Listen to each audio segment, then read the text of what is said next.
நான் விரும்பும் தலைவர்களிலே அப்துல் கலாம் அவர்களுக்கு தனி இடம் உண்டு. கடைக்கோடி கிராமத்தில் பிறந்து உலகமெங்கும் இந்தியாவின் பெருமையை பேச செய்த அணு விஞ்ஞானி அவர்.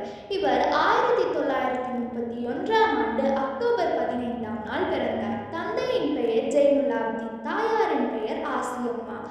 இவர் ராமேஸ்வரத்தில் பிறந்தார். ராமேஸ்வரம் அரசு பள்ளியில் பயின்றார். இவரது குடும்பம் எளிமையானது. அதனால் பகுதி நேரங்களில் செய்தித்தாள் விநியோகம் வேலை பார்த்து வந்தார். சிகாமணியம் என்ற ஆசிரியரின் உதவியோடு மேல்நிலை கல்வியை தொடர்ந்தார். 1955 எம்ஜிஆர் கல்லூரியில் சேர்ந்து விண்வெளி பொறியியல் பட்டதாரி படிப்பை முடித்தார். இவருக்கு விமானியாகும் என்று பெரும் கனவு இருந்தது.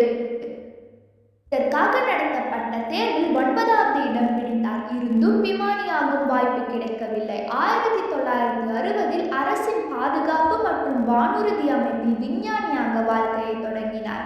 பின்பு இஸ்ரோவில் இணைந்து பணியாற்றினார். இவர் தொடர்ச்சியாக ஏவிய செயற்கைக்கோளான SLV-3 இணை ஏவுவதில் முக்கிய பங்காற்றினார். இதனை பாராட்டும் வகையில் 1981 மிகப்பெரிய விருதான பத்மபூஷன் விருது இவருக்கு வழங்கப்பட்டது. தொடர்ந்து 1963 முதல் 1983 வரை இஸ்ரோவில் சிறப்பாக பணியாற்றினார். பின்பு 1999 போக்ரான் அணு ஆயுத சோதனையில் பங்களித்தார்.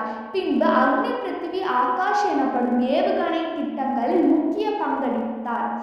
இவரது சாதனையையும் இவரது சேவையையும் பார்த்து பலரும் வியந்தனர்.